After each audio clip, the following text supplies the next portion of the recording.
2015 оны улсын төсвийн хөрөнгөнөөс 5.9 тэрбум төгрөгийг Монголын бурхан шашинтны төв гандан тэгчнэлийн хийдэд олгохоор шийдвэрлэсэн.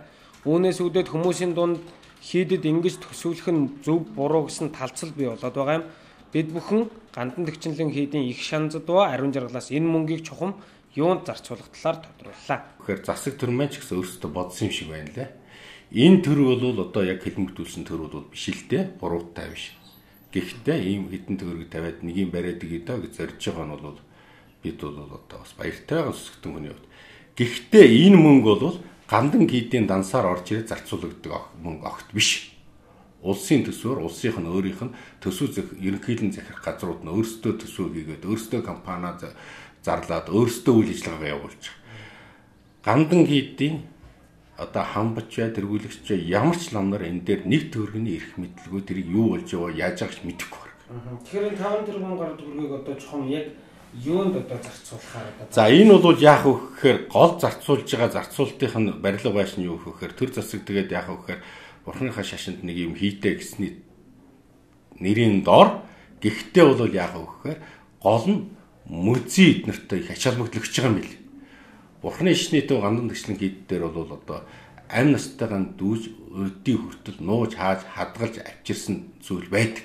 Энэ нь давхар улсын болон гандан хийдийн бүртгэлтэй хамгийн нарийн бүртгэлтэй байдаг юм байд. Тэр бүгдийг өөрөөр хэлбэл олон түмний хүртэл болгоно, мүзий болгоно, үзүүл нь хамгийн дээд давхартаар нь хүртэл гэж байгаа. Хамгийн их олон жуулчид гадна дотныхд нүүр тахалдаг газар нь гандан хийдэг өнөөдөр. Тэрнийгээ үзүүлэн тийм маа хийн гэж ингэж хөрөнгө оруулж байгаа юм байна даа гэж бид бол боддог. Ер нь бол тэгэхээс биш арга байхгүй. Мөн тэрээр энэ үеэр гандан хийдийн лам нар хамгийн дээд тал нь 310 мянган төгрөгийн цалин авдаг гэдгийг онцлсан юм а. Ер нь бол бидний хүсэл зорилгот бол ердөөсөө бодох юм бол энэ бол одоо нэг тийм баярлаад байх зүйл биш вэ. Баярлаад байх зүйл биш вэ. За яг нь хийх ёстой юм аа л хийж байгаа юм байна да ард түмэн төр маань. Гэхдээ бас ч гэсэн энэ төр засагч нь бас ч нэг арай нэг бас бидний боддгоос зарим нэг нь бас нэг юм сэтгэж хараад байгаа оюуных нь мэлми бас ч арай сохчихог юм болов гэж бодоод байгаа шүү дээ.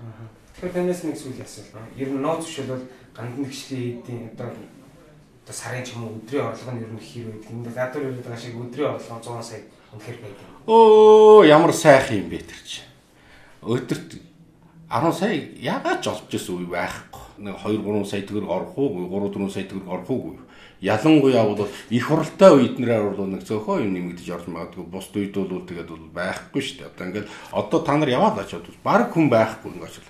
Тэгээд тэр мөнгнүүдийн энэ халаалт, дулаан, энэ байгаа юмдаа хүрэх гэж хамгийн дээдтэй талын цалин авдаг хамгийн том нь 310 мянган төгрөгөөс илүү цалин авахгүй.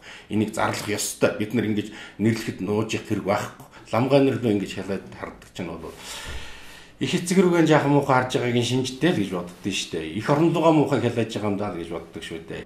Энэхүү улсын төсвийн хөрөнгөнөөс 5.9 тэрбум төгрөгийг төсөвлөж гандан тэгчлэн хийдийн зарим үзүүрийг мүзээжүүлэхээр болсон байна.